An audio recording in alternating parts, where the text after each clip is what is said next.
예수께서 길을 가실 때 날 때부터 맹인된 사람을 보신지라. 날 때부터 맹인된 사람, 오늘의 주인공입니다. 한번 여러분이 상상해 보세요.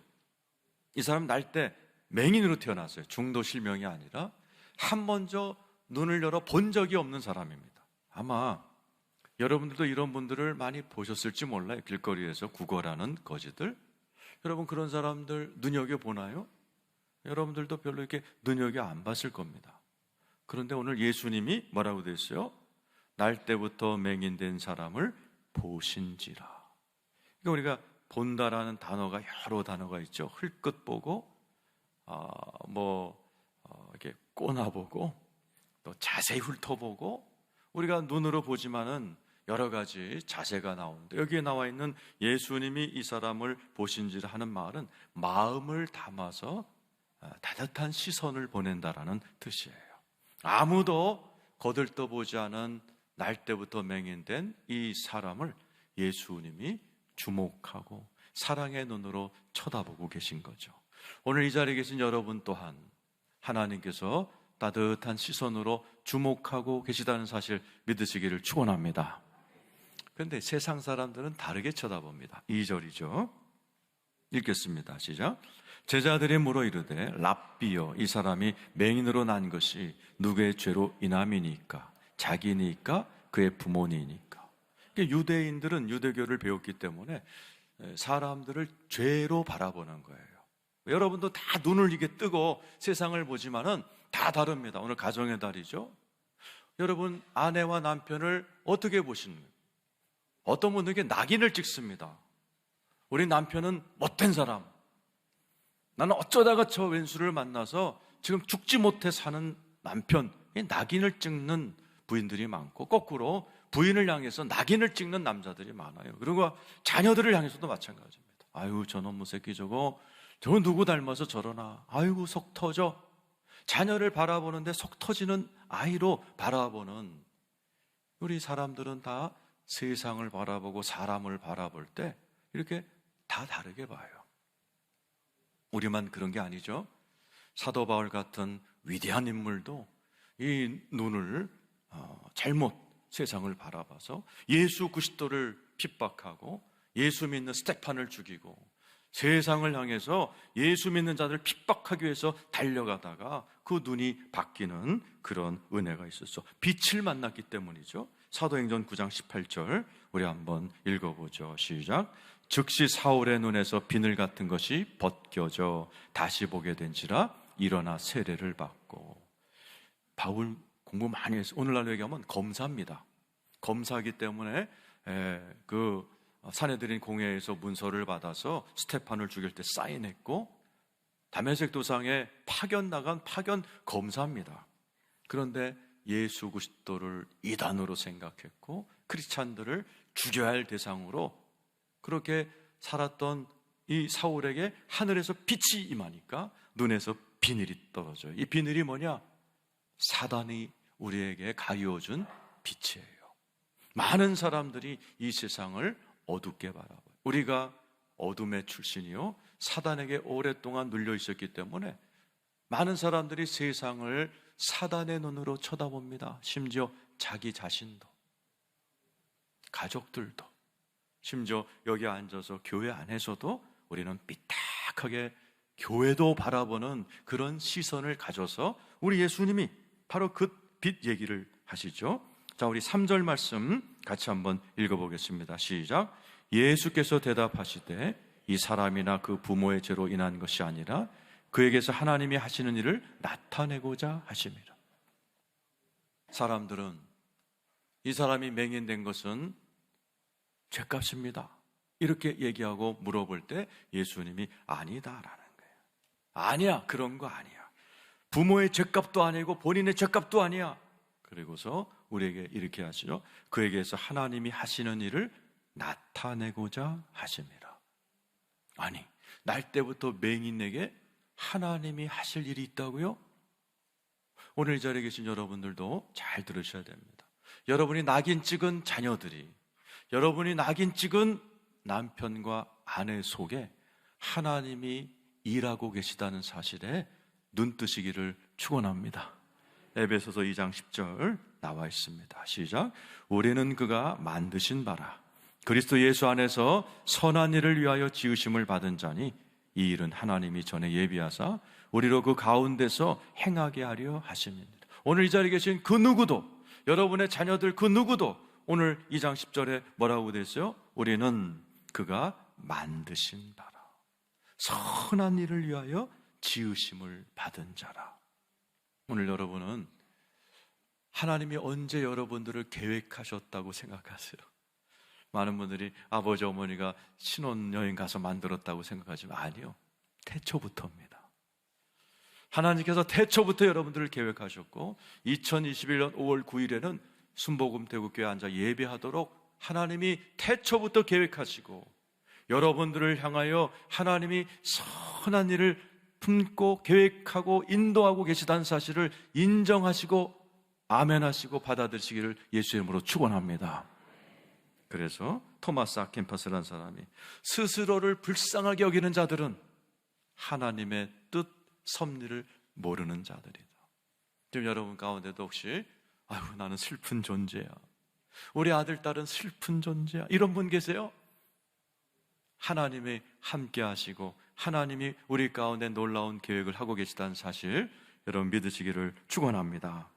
4절 우리 주님께서 빛으로 어둠을 열어버리시겠다 얘기합니다. 읽겠습니다. 4절 시작.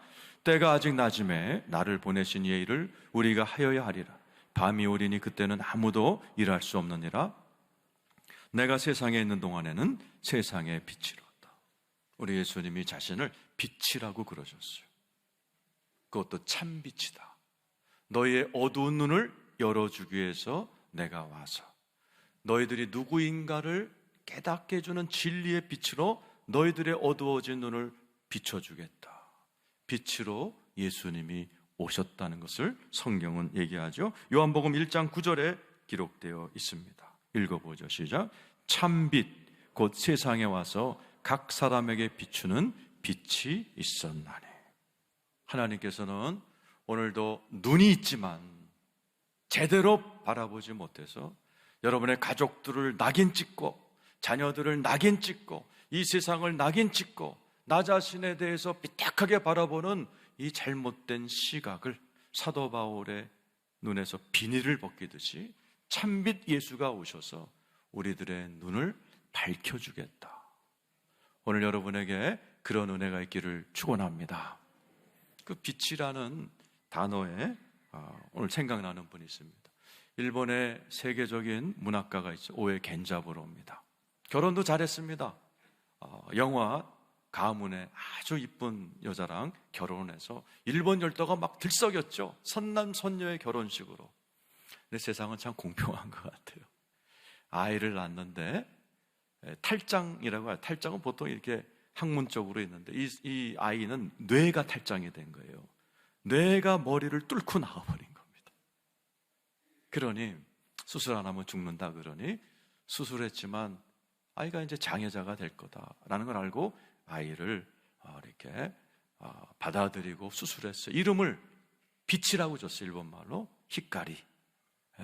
오에 히카리.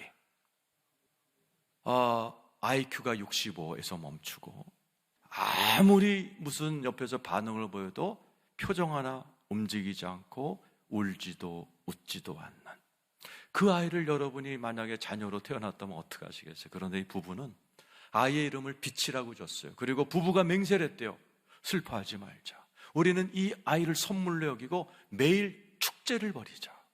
그런데 놀라운 사실을 발견한 거예요.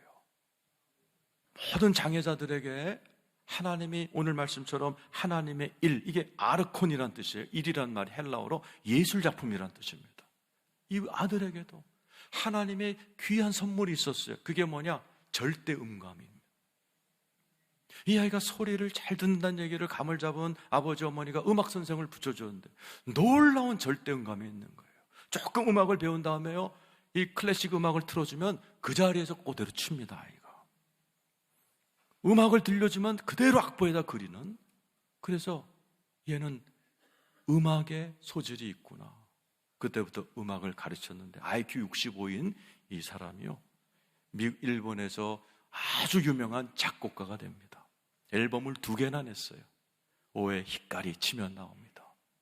그 아들도 지금 그 사진을 제가 어제 설교 주면서 봤는데 아주 번듯하게 자라서, 약간 이게 장애자의 모습도 있긴 하지만 30대의 멋진 청년으로 자랐고요. 그 아버지는 그 아들을 끌어안고 매일같이 슬퍼하지 않고 축제를 벌이면서 아들을 소재로 글을 썼는데 노벨 문학상을 받았어요. 우리나라 한 명도 없잖아요. 일본에서 노벨 문학상을 받았어요. 제가 그 기사를 읽으면서 칼 융이라는 목사님의 아들이죠, 심리학자가 한 얘기가 떠올랐어요. 그림자를 껴안으면 황금이 된다. 그림자가 누구냐? 집안의 골칫덩어리들이에요. 남편, 폭력을 휘둘리는 남편, 맨날 가정에서 잔소리 해대고 히스테리컬한 반응을 일으키는 그런 예민한 아내, 또 문제덩어리 자녀들, 그림자처럼 어둡기만 하고 쓸모없는 존재를 그림자라고 그럽니다. 많은 사람들은 가정에 그림자 있으면 인연을 끊고 싶죠, 이혼하고 싶죠, 도망가고 싶죠. 근데 칼 융이 이런 얘기를 했어요. 그 그림자로부터 벗어나지 말고 끌어안으세요. 그러면 황금이 됩니다. 오늘 여러분 가정의 달이에요. 여러분의 가정에도 그림자가 있으시다면 한번 도망가지 마시고 오늘 가서 꼭 껴안아 주시기를 축원합니다. 그럴 때 여러분의 삶에 그 그림자가 여러분에게 황금의 면류관 될 줄로 믿습니다. 이 땅에서 못 봤더라도 다 보신 하나님께서, 야, 너희 집안에 힘든 가족이 있었는데 네가 그래도 잘 견뎠구나. 하나님께서 큰 황금 면류관 씌워주시고 왕노릇할 줄로 믿으시면 아멘 하시기 바랍니다. 그래서 우리 예수님은 이 날때부터 맹인다들에게 빛을 주기로 원하셨어요. 그래서 6절 7절에 이렇게 행하셨습니다. 읽겠습니다. 시작. 이 말씀을 하시고 땅에 침을 뱉어 진흙을 이겨 그의 눈에 바르시고 이르시되 실로암 못에 가서 씻으라 하시니, 실로암은 번역하면 보냄을 받았다는 뜻이라. 이에 가서 씻고 밝은 눈으로 왔더라. 재미있는 이야기죠. 예수님이 얼마든지 말로 하실 수 있어요. 성경에도 말로 치료 많이 하셨거든요. 백부장의 하인이 병들었을 때 그냥 믿음대로 되리라 그랬더니 저기 있는 하인이 놔버렸어요. 얼마든지 이 날때부터 맹인에게도 눈을 떠라 그럼 떴을 겁니다. 그런데 예수님의 관심은 그게 아니에요. 눈 뜨는 게 아니에요. 이 사람의 속 자체가, 생각 자체가 바뀌기를 원하셔서 진흙에다 침을 뱉어 눈에 바르신 다음에 실로암 못에 가서 씻고 와 그러셨어요. 오늘 날때부터 맹인된 자가 정말 잘한 것은 이 말에 순종하고 실로암 못으로 갔다는 얘기입니다. 저기 나와 있죠. 실로암은 번역하면 보냄을 받았다. 왜 그러셨을까요? 예수님께서는 이 날때부터 맹인된 자가 그냥 이렇게 눈 딱 뜨는 것보다는 자기가 보냄을 받은 사람이라는 것을 깨닫길 원하신 거예요. 와, 분명히 조금 전에 사람들이 나를 부모의 죄입니까? 내 죄입니까? 그럴 때 예수란 분은 아니야, 그게 아니고 하나님의 일을 나타내려고 하신 거야. 이게 무슨 뜻이지? 곰곰이 생각했을 거예요. 그럼 나도 무슨 보냄을 받은 하나님의 뜻이 있는 인생인가? 이 생각을 했을 겁니다. 그곳에 갔다 오는 사이에 눈이 펑 터져버린 겁니다. 여러분, 하나님께서는 오늘 여러분들을 향해서, 여러분 한 분 한 분을 향해서 작정하신 일을 이루시기를 원하십니다. 근데 하나님이 일방적으로 하실 수 있는데 일방적으로 안 하십니다. 항상 우리와 같이 일하기를 원하세요. 그래서 오늘 이 환자에게도 실로암 못으로 가라, 순종을 요구하셨고 갔다가 오는 길에 눈이 열려버린 거예요. 성경에도 이런 사람 많습니다. 75세까지 애도 못 낳고 아무것도 못하고 우상을 섬겼던 아브라함을 향해서 주님이 뭐라고 그래요? 가라 그래요. 가면 네가 복의 근원이 될 거다. 한번 보죠. 그랬더니 아브라함이 뭐가 돼요? 전혀 다른 민족의 아비가 되죠. 창세기 12장 1절이죠. 자, 읽어봅시다. 시작. 여호와께서 아브라함에게 이르시되 너는 너의 고향 친척과 아버지의 집을 떠나 내가 너에게 보여줄 땅으로 가라. 75세 된 노인네가 이삿짐 싸갖고 이사 가는 거 쉬워요, 어려워? 그것도 외국으로. 근데 아브라함이 잘한 게 간 겁니다. 여기에 나와 있는 가랄은 말이 한국말로는 가라지만은 헬라어로 히브리어로 네 글자예요. 레카. 정확한 뜻은 네 진짜 모습을 향하여 가라는 거예요. 아브라함아, 네가 지금 사는 모습은 내 진짜 모습이 아니야. 75세까지 애도 못 낳고 우상을 섬기는 그 인생이 내가 하나님이 만든 인생이 아니야. 네 진짜 모습이 있어. 그 모습을 원한다면 떠나 그러는 거죠. 아브라함이 잘한 게 떠나버린 겁니다. 그리고 그곳에서 자기 진짜 모습, 민족의 아비, 믿음의 조상이라는 자기의 자신을 발견합니다. 오늘날에도 하나님께서 각자를 하나님께서 사랑하셔서 우리에게 무언가 말씀하실 때 그 말씀 따라 순종함으로 인해서 전혀 다른 나의 삶을 발견하고 전혀 다른 나의 인생을 살아가는 분이 굉장히 많습니다. 오늘도 하나님은 살아계셔서 저와 여러분의 일생에 하나님의 뜻을 이루기 위해서 오늘날에도 여러분 속에서 말씀하시고 무언가를 분부하시는 그 음성에 여러분 순종하시면 기적이 일어날 줄로 믿습니다. 사람들이 못 알아보죠. 8절 9절입니다. 읽어보죠. 시작. 이웃 사람들과 전에 그가 거리는 것을 보았던 사람들이 이르되 이는 앉아서 구걸하던 자가 아니냐. 어떤 사람은 그 사람이라 하며, 못 알아보는 거죠. 어떤 사람은 아니라 그와 비슷하다 하거늘 자기 말은 내가 그다. 사람이 못 알아보는 거예요. 날 때부터 맹인이었어요. 구걸했어요. 네, 예수 그리스도를 믿고 거듭나면 새로운 피조물이 될 줄로 믿습니다. 하나님이 제일 잘하시는 게 사람을 바꿔놓는다는 사실이에요. 사람들이 못 알아볼 정도로 하나님은 여러분 한 분 한 분에게 놀라운 일을 행하신다는 사실 믿으시기를 축원합니다. 그러니까 10절에서 12절 사람들이 물어보죠. 그들이 묻되 그러면 내 눈이 어떻게 떠졌느냐. 11절 대답하되 예수라는 그 사람이 진흙을 여겨 내 눈에 바르고 나더러 실로암에 가서 씻으라 하기에 가서 씻었더니 보게 되었더라. 12절 같이 읽겠습니다. 시작. 그들이 이르되 그가 어디 있느냐 이르되 알지 못하노라. 자, 여러분에게 질문하겠습니다. 이 맹인된 사람을 눈뜨게 한 예수님 지금 어디 계세요? 내 안에 와 계십니다. 믿으시는 분 아멘 해보세요. 동일하신 예수 그리스도께서 여러분들의 눈도 띄우기를 원하시고 여러분에게 작정하신 하나님의 일을 이루시기 위해서 오늘도 여러분 안에서 일하고 계시다는 사실을 인정하고 믿으시면 아멘 하시기 바랍니다. 그래서 오늘 이 말씀을 전해드리는 거예요. 누군가가 눈을 뜨셔야 돼요. 누군가가 지금 나 자신을 낙인 찍고 가정의 달인데 우울한 가정의 달을 보내시면서 스스로 남편을 낙인 찍고 아내를 낙인 찍고 자녀들을 향하여 낙인 찍으면서 불행에 사는 여러분들을 향해서 아니다라는 거예요. 너의 눈을 뜨고 그 사람들도 하나님이 작정한 일을 하고 있다라는 그런 믿음을 주심으로 여러분에게 놀라운 새로운 인생이 일어나기를 축원합니다.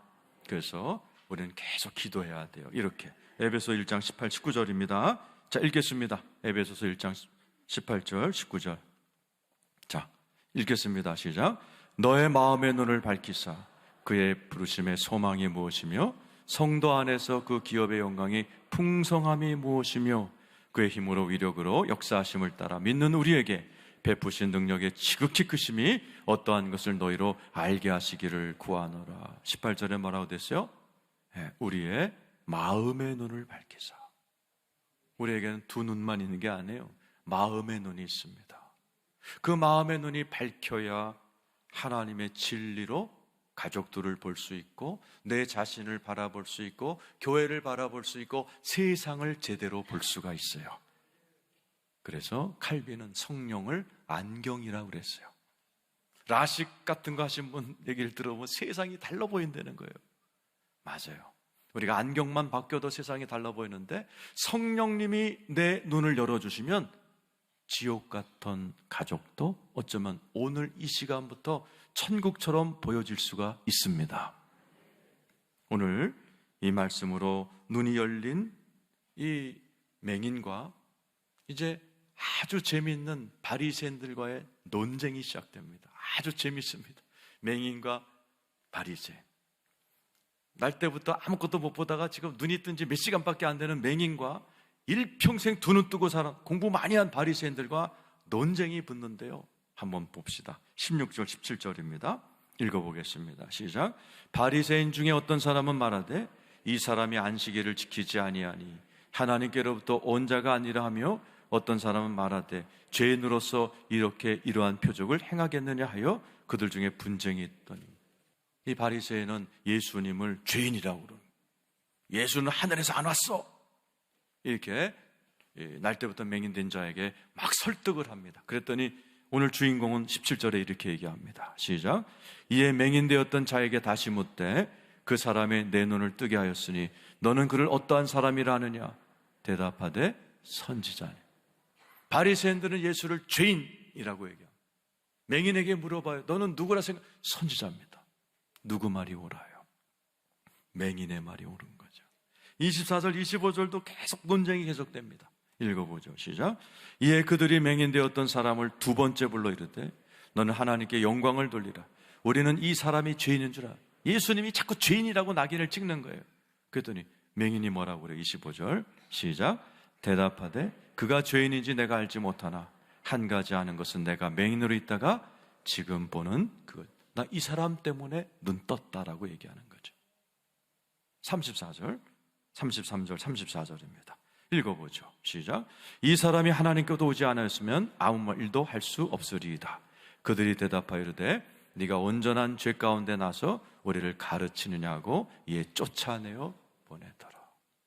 맹인이 저분이 하늘에서 오셨기 때문에 날 고쳤습니다고 얘기하자 바리새인들은 쫓아버리는 일이 벌어져요. 질문하겠습니다. 누구 말이 옳아요? 누가 진짜 맹인입니까? 여러분들은 어떠세요? 여러분들은 진짜 두 눈을 갖고 있지만 하나님이 원하시는 대로 보고 계신지요? 오늘 말씀의 결론입니다. 너네들이 두 눈을 가지고 제대로 보고 있느냐? 너의 남편을, 아내를, 부모를, 네 자녀들을 내가 보는 시각으로 너도 보고 있느냐? 질문하시는 거예요. 오늘 이 자리에 계신 사랑하는 성도 여러분, 여러분 이 세상을 하나님의 은혜로 바라보시길 축원합니다. 성령을 받아야 돼요. 성령님이 임해야 볼 게 보입니다. 제대로 보입니다. 성령이 임하면 아이들은 예언하고 청년들은 비전, 환상을 보고 늙은이들은 꿈을 보는 거예요. 성령님이 내 눈을 열어주지 않으니까 세상은 따분하고 내 주변에는 다 죄인으로 보이고 그래서 불행한 삶을 살아가는 거죠. 사도 바울의 마지막 권면 읽고 마치죠. 로마서 12장 1절 2절입니다. 읽겠습니다. 시작. 그러므로 형제들아 내가 하나님의 모든 자비하심으로 너희를 권하노니 너희 몸을 하나님이 기뻐한 거룩한 제물로 드리라. 이는 너희가 드릴 영적 예배니라. 2절 너희는 이 세대를 본받지 말고 거기까지 본받지 말라. 이 말이 무슨 뜻이냐? 틀에 박히게 이란 뜻이에요. 낙인 찍지 말라는. 오늘 말씀을 여러분 들으시면서 여러분이 스스로 낙인 찍은 사람이 있는지 모르겠어요. 여러분 안에도, 여러분이 포기한 남편, 아내, 자녀들 안에도 하나님이 계십니다. 일하고 계십니다. 오늘 여러분 그 안에 예수님이 계시다는 걸 믿으시고 그 사랑하는 그러한 자녀들과 가족들 앞에서 그들을 오늘 한번 끌어안아 주세요. 사랑한다고 가정의 달 고백 한번 해보세요. 살벌하고 어둠침침하고 짜증나는 여러분의 집안의 분위기가 천국으로 바뀔 줄로 믿습니다. 떠나갔던 자녀들이 돌아오고 그렇게 될 때 하나님의 놀라운 축복도 항상 함께 하시는 행복한 가정 다 되시기를 예수의 이름으로 축원합니다.